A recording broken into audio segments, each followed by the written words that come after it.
Welcome to Permission to Be Human, the podcast. I'm your host, Mel Finlater, mother, coach, and curator of Permission to Be Human, the company and community. If you're a mom, know a mom, or want to be a mom, and you crave getting out in the world to make a difference, then you're in the right place. This is a space for moms like you to connect with yourself, your purpose, and your big, audacious dreams. Because when you feel your best, you can better you, your family, and the wider world. Let's do this.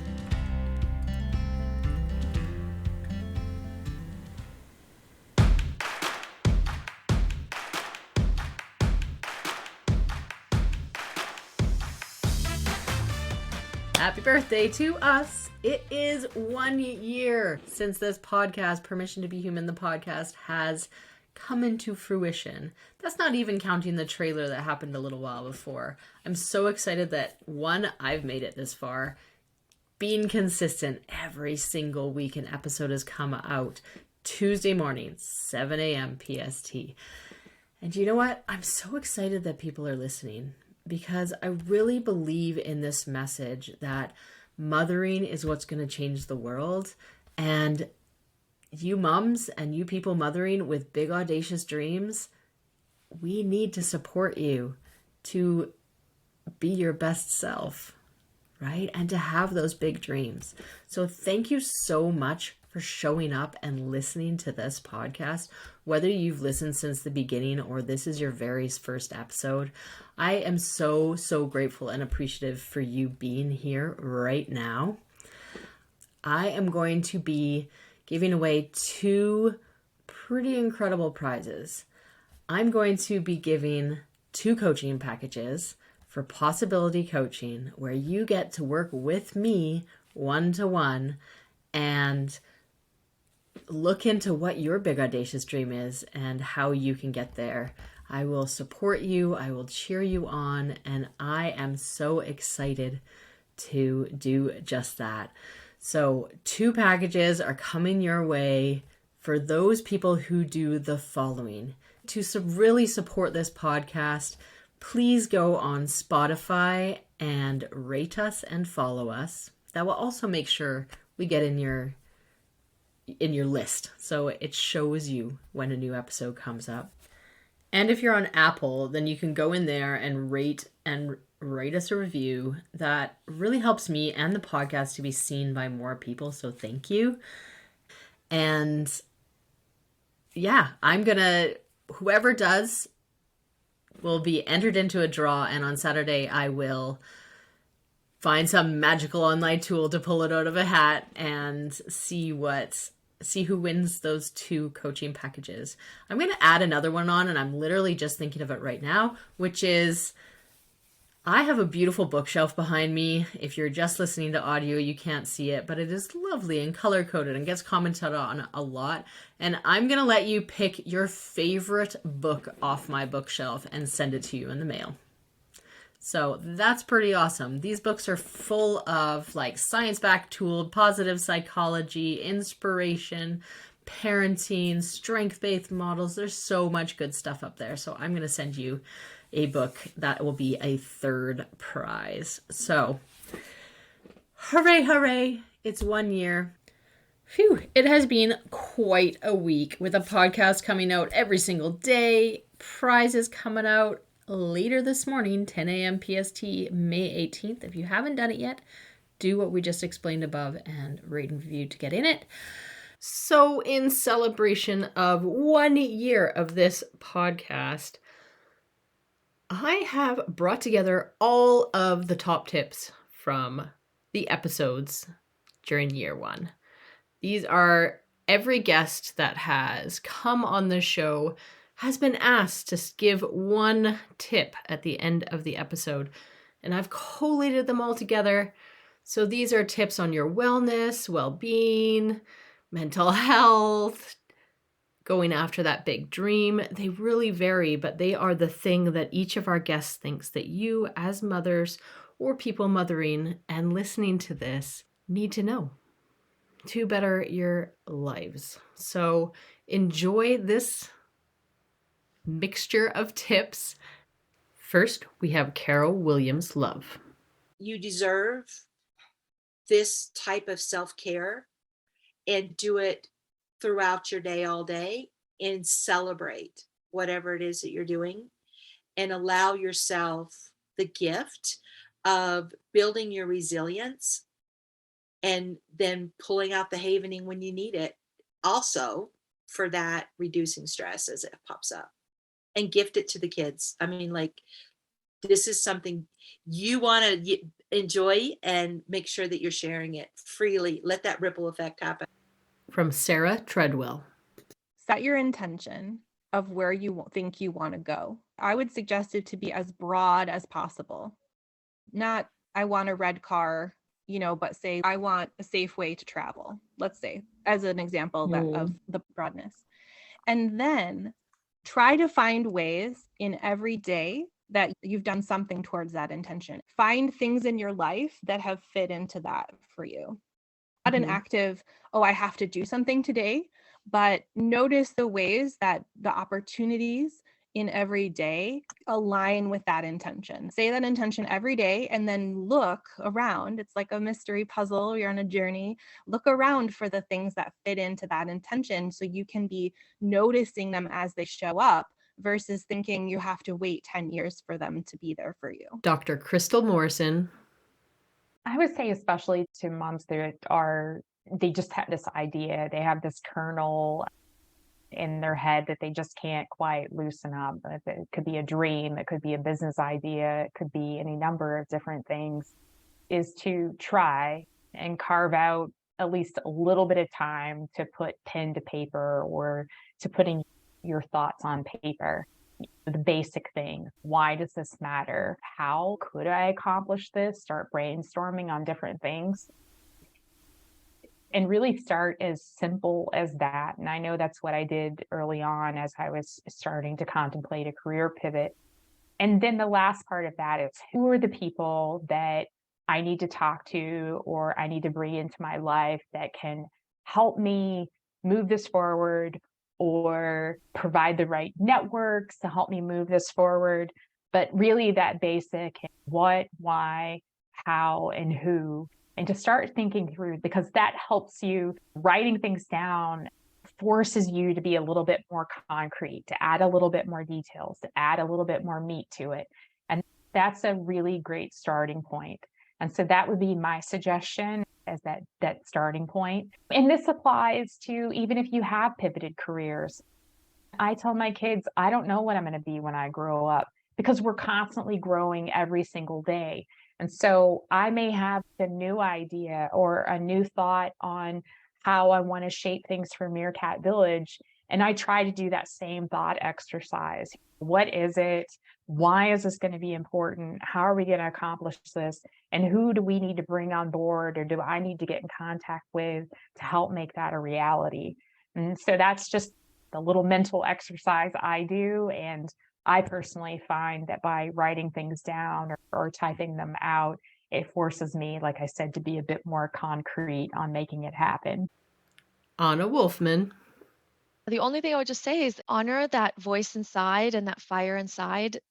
You wouldn't be having this idea or this thought unless it was meant for you to have and to explore. You wouldn't be listening right now to this podcast unless you had some sense of curiosity about what else is out there, right? So just honor that part of you that is in this space and in this journey, and trust also that the right thing will come to you at the right time, and trust the journey. Don't put pressure on yourself to know everything that you need to know, to have everything figured out, to have your idea fully fleshed out. It's okay not to know. It's okay to not have a sense of direction.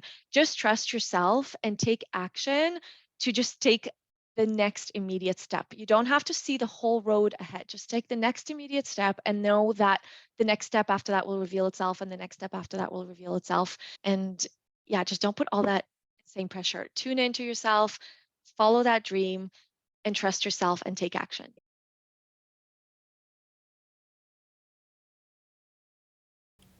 And Darcy Hawkshurst. If I really ever only had one bit of advice that I need to hear as well, it's to trust yourself. Just always trust yourself. Know that you're enough. That's really it. That will get you to the places you need to be when you need to be there. And if that's what I could say to my younger self, Darcy, sitting so lost and hopeless on that sofa, and maybe I did even know it then, but just trust yourself. We have Janelle Wakeman. I think we just all need to shut down our own limiting beliefs. We have these beliefs sometimes about ourselves. I can't do it. I'm not meant for that. I don't have time. Whatever it may be, I think we all have these limiting beliefs, and we need to start talking to ourselves the way we would talk to a friend. We're such big supporters of other people. You can do it, you can do anything. And we just need to practice the habit of talking to ourselves that way, talking to ourselves the way we would to our kids, the way we would to our spouse, the way we would to a friend, and taking our own advice, which is the hardest thing, but it just, like anything, just takes practice. And Lena Braun says, I'm a really big advocate for working with a counselor and really doing that work and doing some of the healing and reframing our mind work, because it's made such a huge impact in my life. 2 years ago, I had such bad social anxiety. I couldn't speak to anyone. And 2 years of counseling, I was in Mexico. I designed an app and I was presenting it in front of hundreds of people, including doctors and just professional people. And I went from not being able to speak to anyone to there, just by the small commitment of going to counseling and doing mental health work. I hope people see the importance of that work. and Carrie Gormley says, I'd like to say you are not alone, that everyone has doubts. I have them all the time, that no one is better than you. If someone can run faster than you, maybe that same person really is envious of your family or whoever it may be. I'd like to remind people that we all have things that happen in our childhood and we're bringing that forward in our lives. And so to get curious about perhaps why someone is saying what they're saying, and to count on yourself. This is your life. And if right now this big audacious goal is not fitting into your life, that doesn't mean it won't be someday. I think one of the best things I've ever heard, and it's for someone who loves to learn and is super curious and also has ADHD, is this idea of what Steve Jobs said, is that you never know what's going to come in handy when you learn something. And I know from my trip around the world, there were times where I was speaking Swedish to some people and it was a secret language. You just never know what you're learning, how it can make a difference. And I really want to recommend people to follow their curiosity, to know that they are enough, and to really take on the attitude of why not me.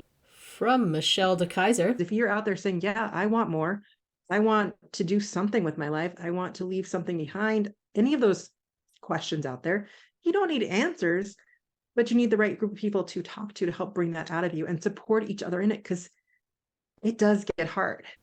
Emily Felt says, think about how to really listen to yourself and really believe in yourself, because it really is possible. I mean, you can be a great mom and love being a mom, and that can be a center of your life. And there's also so many other things that are possible. You know, if you can just believe in yourself and listen to what you really want to do, listen to what you really need. Be honest with yourself, even if it's hard.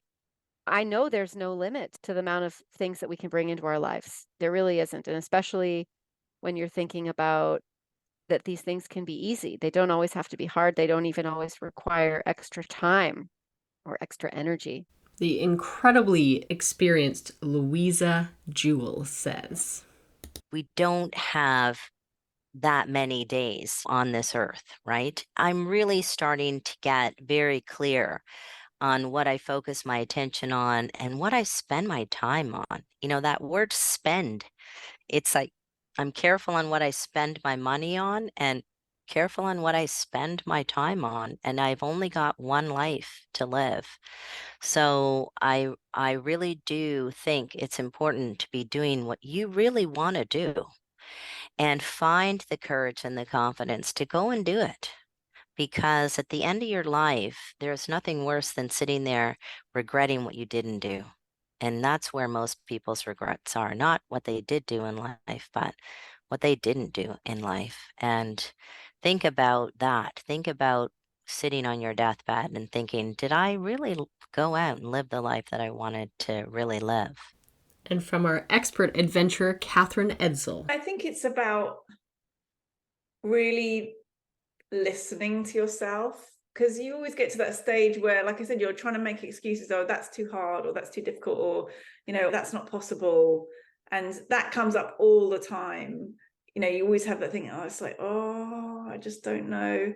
But it's that you have to sort of go into your heart almost and just say, no, this is what I really want, and this is what I really need. And I can push through that, and through all of those doubts and all of those limitations to fight for that thing, whatever it is. You know, if it's a dream, a very small spark of a dream you've got, or just even knowing, just even realizing that where you are isn't where you want to be. I think that's as well. It's like, okay, I'm here and I'm doing it, but I'm not feeling completely in love with it. So therefore, there must be something more that I need to discover or unearth. And this is the process of unearthing, I think, of, you know, really sort of, again, that for me, it's like stripping back. It's like, what are my fundamentals? You know, what do I really crave? What do I really long for? And for me, freedom is a big thing. And I think it was always a big thing. I had it when I was a kid. I always wanted that space and freedom. So it's nothing new. And I think that's another thing, like looking back, you probably already know it. You probably already know what you need to do, and you probably already know what your dream is. It's just getting rid of all the stuff that covers it up sometimes. And we have Sarah Ariado. I guess the last two things that I have found helpful, and it was helpful for me to see the data around it. One is pausing to figure out in work, in life, in dealing with kids before I react, is it really worth getting upset about, right? I mean, yes, I said 5 times to please put your dishes in the sink, but is it worth blowing up and reacting about? Or is that a battle I'm not really willing to fight in terms of allowing myself to be controlled by my emotions? So getting really upset. I don't mean just let them lay dishes around, but how are you going to show up, and what are you going to do about it? And then the second thing is movement. And I'll say movement over exercise, because exercise a lot of times, especially when we're trying to we're recovering from having a baby, come out of us, and we're tired. Even walking around the block is movement. Even doing some stretches is movement. Even sitting up and down in a chair a couple of times is movement. And I was able to track with an app what my emotions were during the day. I did it for 6 months. And the main difference, I do meditate every day, and that did help. But the biggest difference in how I was able to show up and be proactive versus reactive was the days that I moved. And so I'll say movement over exercise, obviously, however you want to do that, but it's part of self-care too. It gets your body, I think of it as water. We're made up of mainly water. I don't want to be a yucky, icky puddle that is full of bugs and nasty growth. I want to be a river or an ocean that's moving and flowing and able to adjust as I need to, and healthy. It's self-cleaning. So movement and pausing to then be able to choose how you react. And from Elsbeth Fimple. I think I would say to the mums who are in the thick of it and still have really small children hanging off their trousers, for whom they still have to do an awful lot. I would say that that is just a phase that you move through, and there will come a time when you have more physical and emotional space. I remember being very frustrated having very small children and thinking that was a very, very tough time for me, and squashing lots of dreams that I didn't think would ever happen. But as my kids grew older, I started to involve them in some of my dreams. Also, I think, adventures can be really small, can't they? Adventures don't have to be big. They can be really small. Just, head out with your kids after dark and go for a dark walk, or take a camping stove and go out and cook bacon sandwiches at the top of a hill and watch the sunrise. That can be adventures that keep you ticking over. Try and surround yourself with people who understand that you want a bit more. It can be really easy to vocalize things and then let them disappear if other people shoot them down. Oh, you can't do that. Don't be silly. You've got 2 kids, You have to nurture and protect your hopes and your dreams a little bit, and just maybe share them with people who will lift you up and support that, and even maybe help facilitate it, And then as the kids get older, what comes to the forefront of my mind, Mel, is again how I was inspired by you and your workshop at a subsequent festival, and Kath, to take the kids out and walk one of the pilgrim paths in Spain. And that's a journey we started 5 years ago. We're still doing it. We haven't finished it. We didn't do it all in one go. We've done 3 stints, but we've walked 400 kilometers. I think the kids were, I don't know, maybe 8 and 11 when we started. They'll probably be 18 and 15, 16 when we finish, but that's just been an amazing mind opener for me. It's been an amazing thing for my family to do, for my kids. It's an amazing gift I think I can give the children, that they'll have this big achievement, that they'll have walked this big trail by the time they're 20, maybe even 18. So if you can think of something that you can take your family along on the journey with, then that's an amazing thing, and just break it into accessible chunks. And then the other advice is, I did a lot of traveling by myself when my kids were small. I left them with my husband a lot because I needed that time and headspace. Yeah. And I would go away for a week, and, he would carry the load for me. And I very much appreciated that. So lean on your partner and tell them what you need. Yeah. Or your grandparents, or like whoever it is. Or your support network, whoever it is. Yeah. Whoever it is.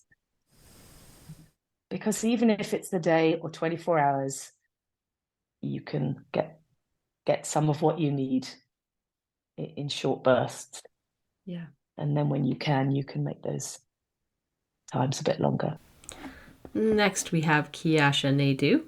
Get back to you, like in the least sort of narcissistic, self-involved or self-centered way, but really in terms of cutting out the noise around you and the way things seem on the outside. Because I feel like we are in a world where beyond instant gratification, beyond just this noise and this influx of information and the world of social media itself, we are so impacted by media in different forms that we kind of develop definitions and narratives outside of ourselves. And for me, the biggest thing was to just just quieten all the noise around me and get back to say, what does this mean for me? What do I want it? Bring that choice into play. What do I want it to be for me? When I didn't know how to start a business, when I didn't know what I wanted that business to be, when I didn't know why, the why is everything. Why do I want a business? I want to have balance in my life. I want to be able to get on my bike with my husband on his and go and pick our kids up at 3 p.m. every day. I want to be able to do that and not be sitting in a meeting and my kids, having a completely different lives at the ages of 7 and 5. That's going to come. They're going to grow up before I know it. They're going to have lives of their own, and I'm going to be trying to hold on for dear life. But I want to have choice right now to say what is important to me. Watching my little ones grow up is the most important thing. What do I need to have in place for that to happen? How do I get there? I may not have all the answers yet, but slowly the pieces, just like a jigsaw puzzle, they come into play. Just don't give up. Get clear on who you are, what you want, why. The most important thing, why you want it. And I think the how, with consistency and just keeping that motivation and momentum going, the why leads to the how. Once you know the why, I feel like the how reveals itself in time. But I think there's a sense of safety that you have to build with yourself in what you tell yourself, in how you talk to yourself. That was a big thing for me. Removing the critical voice in my head in everything I did or wasn't good enough. I had to create a sense of psychological safety in my mind for me with my internal narrative. So I think that's what I would advise. Get in touch with you, get clear with you, create a sense of psychological safety with you before anyone else with you. And I think everything else falls into place. And the wisdom of our male voice, Nick Heap. Do something that takes you in that direction every day. And there's a thing from ULab, which is called rapid prototyping, which is it's basically the shoot, observe, aim.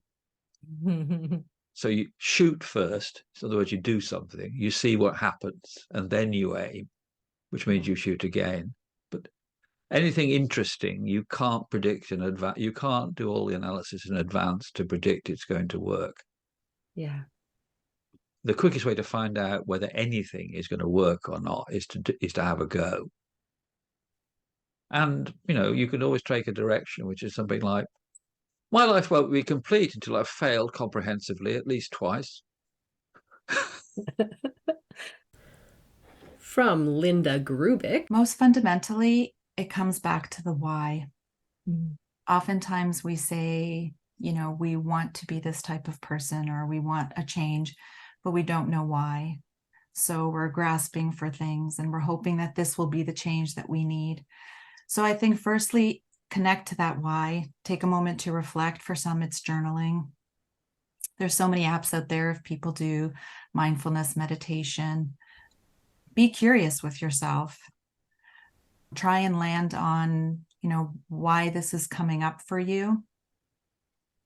And really connect with why you want this for yourself. Because sometimes those thoughts come up because we think we need to change for other people or it will magically change a particular situation.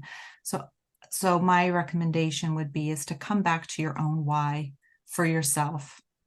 And I think once you connect with yourself, again, the rest will permeate into the others and you will find the change that you seek and you will find your purpose and you will have that empowered balance. And from the wise and playful Lou Shackleton. If I was going to give another tip to people, it would be to find a guide or a set of guides that can provide some hand-holding one of my past therapists used to say that they stood shoulder to shoulder with me, and that's quite a nice image. Someone who can stand shoulder to shoulder with you, and who can maybe present you with, you know, some options. Do you mean like this? Do you mean like this? That you can then respond to, and it just gives you some mile markers along the road of what is the gigantic, messy ball of wool that is the change that is happening continuously in our lives. Such a good one coming up from Caitlin Carey. My cheater meditation is called Tea in 3. It is this: make a cup of tea. Sit down with the cup of tea. Sit back down. You're not done with the cup of tea. Feel the heat of the cup, sniff the aroma, feel the sit back down. You're not done with the tea. Yeah. You're getting the idea here, aren't you? And during the 6 or 7 times that I make myself sit back down because I tried to get up and go do something, I give myself permission to come up with a list of 3 things. 2 of those things are things that I can check off on my to-do list in totality. So it can't be like a part of something. It can't be, if I'm painting the kitchen that day, it can't be paint the kitchen. I'm not going to get from start to finish. It has to be go buy the paint. It has to be just one step of it. So 2 things that I can check off in totality, and 1 self-care item that I'm going to accomplish that day. And then I sit the heck down and I finish the dang cup of tea.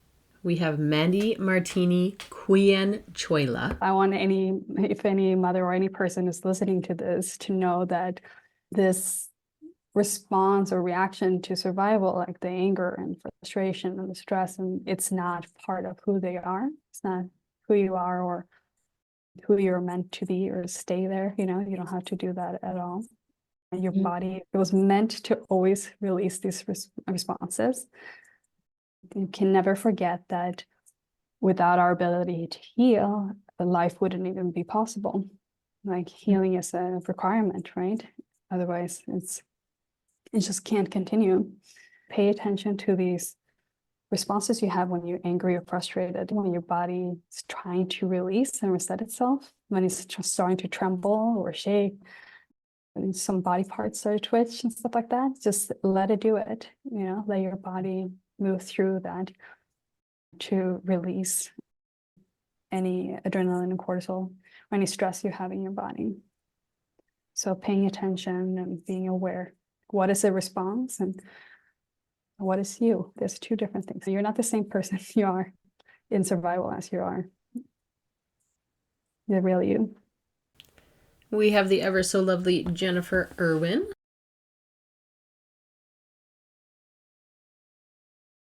So I think the biggest one is self-compassion. And I think starting with just the self-awareness. And that's where just like, how are you talking to yourself?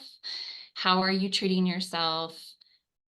What are the thoughts that are running through your head? Just building that self-awareness to then be able to shift into something else is where I found that's what I needed in order to recognize my burnout moment, and to be able to transition gracefully was like, is this like, I had to pause and I had to get reflection back. And that can feel kind of intangible, but there's so many ways to do it. Like you can just journal out in the morning, like, what am I feeling? What am I needing? Like, how can I get self-awareness in my body in that way?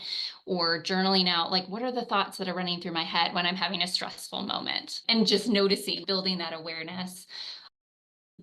Or taking that pause in the middle of the day and being like, okay, I have 30 seconds. Like no one's dying. I can stop and pause for 30 seconds and build that self-awareness of what's happening for me so that then you can make more responsive choices rather than reaction choices. And then you start to build a life that you can love and care about. And you then start to have the capacity to hold what are my dreams and goals and where am I with them, and have a lot of space for all of those things. The discouragement, the hope, the whatever. I feel like a lot of my work too has been like, how do I make an internal environment that's really spacious so that all my different parts and all my different emotions just have room to be as they are without kind of overwhelming me in a certain moment, you know, and how to have that be a compassionate space where everyone can be there, be recognized, but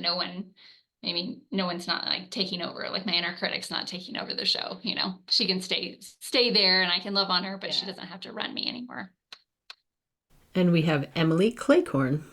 Healing trauma is not easy. Mamahood is not easy. So find yourself a community of mamas who have decided to heal their trauma, who can support you on your journey. I think everybody faces moments like that in motherhood where, you know, your kid's going through a developmental leap or phase and it's just hard. Life gets hard. And having that community is huge.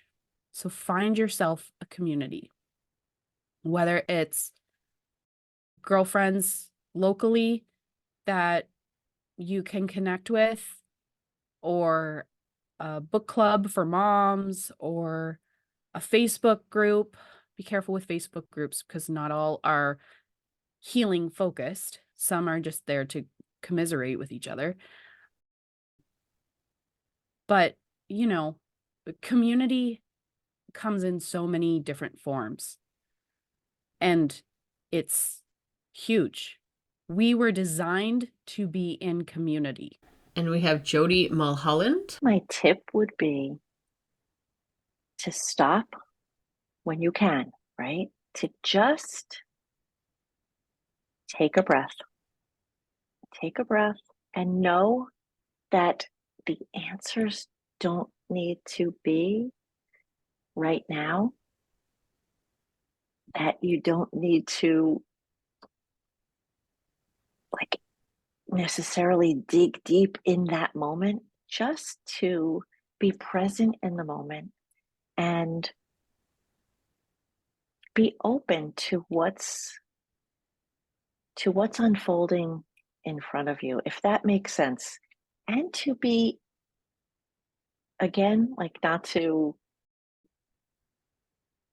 beat your permission to be human, but that's what it comes back to. It's really the perfect name for your podcast, because it is like, take a minute and give yourself a little self-talk, like, this is okay, like what I'm feeling is okay. It's hard being a mom of young kids and of helping humans grow up is hard, but it's so joyful and so rewarding.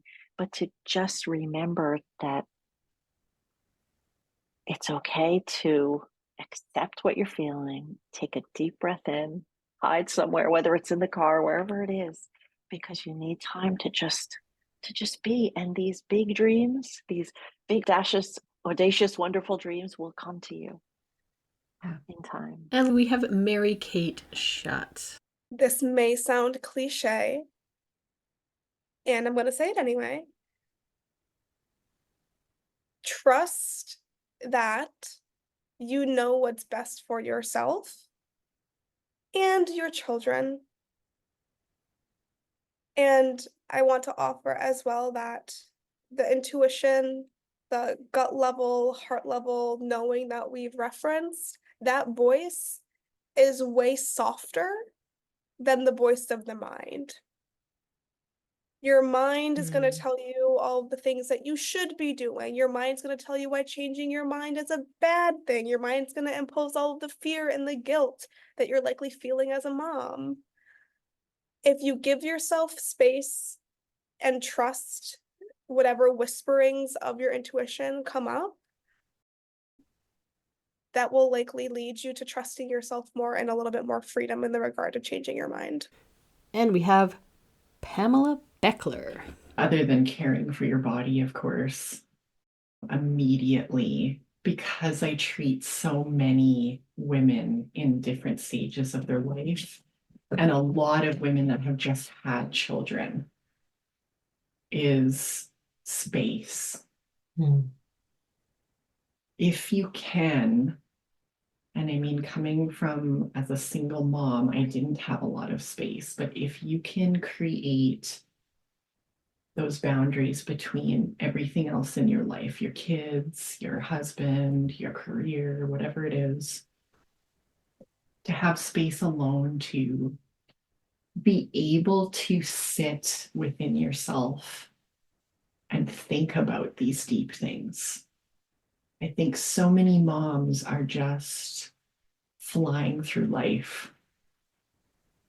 Yeah. And we don't believe we deserve to have the space to create. We have Shilpa Alamchandani. Those limiting beliefs and all of that narratives we were talking about, it's always with us, right? To some degree. But if we can hold that and also hold that as human beings, ultimately, our deepest desire is to be free. We all want to be free. No matter who we are, where we are, what our identity groups we belong to, right? We want to be free. In fact, the name of my practice is Mukti. Mukti in Sanskrit means liberation, right? So we want to be free, and we can hold the complexity of all of that, right? Of the responsibilities that we have, the the traumas that we have from this lifetime or from previous generations, the opportunities that are in front of us, as well as that really deep desire to be free. And I think what I would want to share with your listeners more than anything else is to not forget that we want to be free, that we have a right to be free, that we can pursue that liberation and freedom together. Because when we stop believing in that and stop believing in our own choice and agency, that's when I think we really feel defeated, right? And we start giving up on ourselves, on each other, and can go to that hopeless place. We've got to somehow find that desire within us. And I'm not saying that's enough. I mean, it's a journey. You and I were talking about like this journey and all the difficult steps along the way and the things that we need to move through to make it possible. But I really do believe we can hold the complexity of it all. We don't have to engage in sort of this binary, either it's this or it's that. Either I am a mom or I'm a professional, or I've burnt myself out trying to do all the things. You know what I mean? We can hold on to the complexity, we can move through it, and we can move closer to that liberation that we want. And we have Jewel Seibert. So my tip would be practice self-forgiveness. And I realize that might seem kind of weird when we're talking about going after dreams, because what does forgiving myself have to do with anything? But my response would be everything, because we tend to be very hard on ourselves. We're much harder on ourselves than we are on anybody else. And that blocks us in a lot of ways. Because number one, it wastes a lot of time and energy. And when we are beating ourselves up and holding on to our mistakes, then we are not allowing ourselves to move forward. You know, if we don't like ourselves or feel worthy of even self-compassion, we're not going to feel worthy for the things that we want to receive. And practicing self-forgiveness, you know, it doesn't have to happen overnight. It's something that I work on a lot. Actually, I just made a tapping on it today because I was like, I am so stuck in this area. I was so mad at myself. But just remember, everyone does the best they can, given the tools, knowledge, information, and skills they have at the time. If we could do better, we would have, but you're doing the best that you can.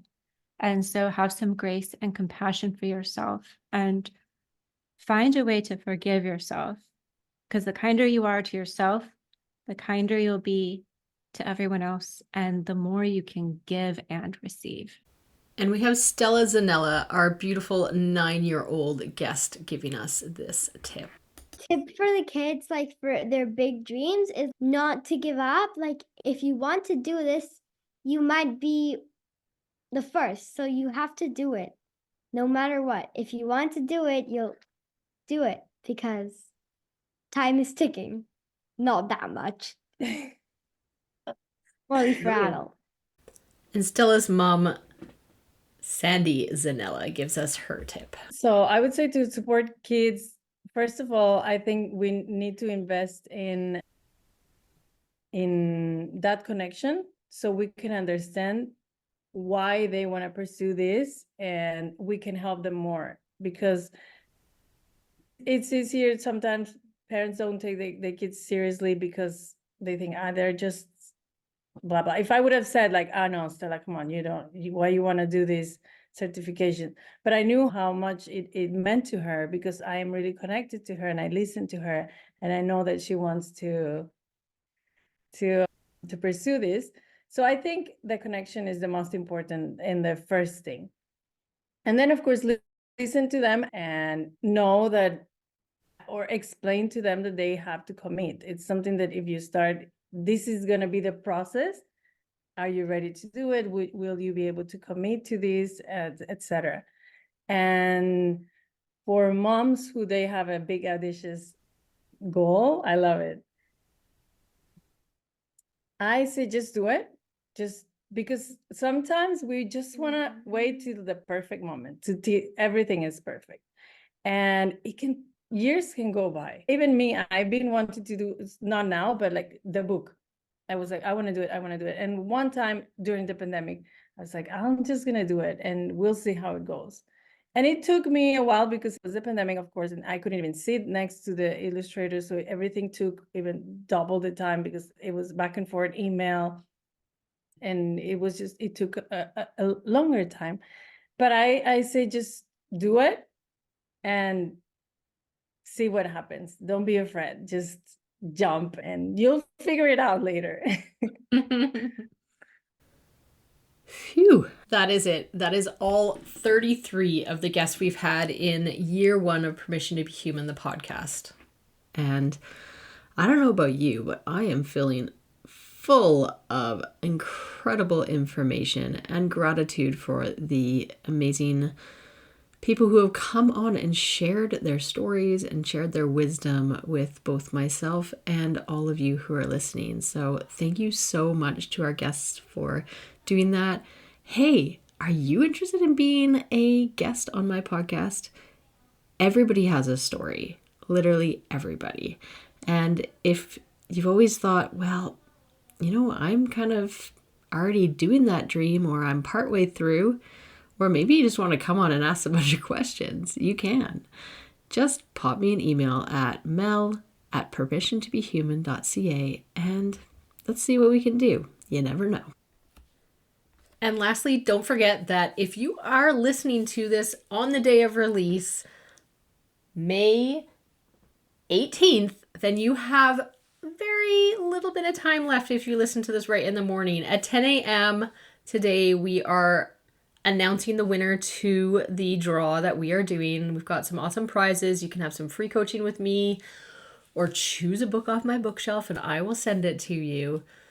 All you have to do is follow and review us on Spotify and or Apple Podcasts, wherever you're listening.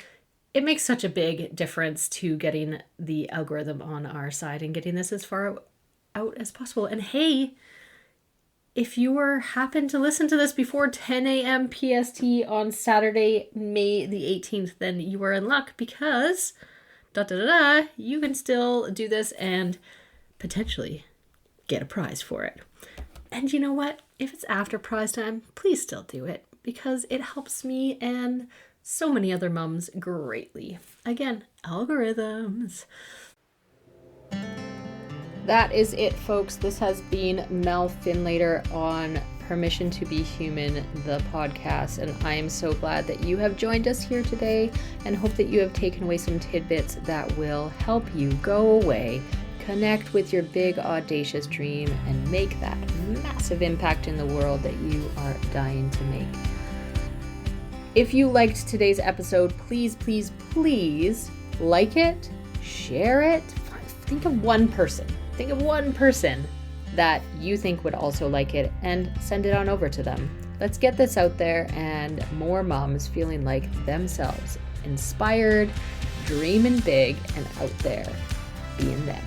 Please do head on over to find me on Facebook with Permission to Be Human, or Instagram, or you can even pop me an email and say hello at permissiontobehumanalways@gmail.com. Say hello and let me know that you listened. What did you like about it? I would love to hear. If you didn't like it, I don't really want to know. Just kidding. You can share that if you want. I would love to know, however, who you are. Let's connect. Let's find out what you want more of. I want to hear from you, and I want to make it what would be useful to you. As always, remember that you have permission to dream big, permission to feel big, and permission to be you. You have complete and full permission to be human. For real, you do.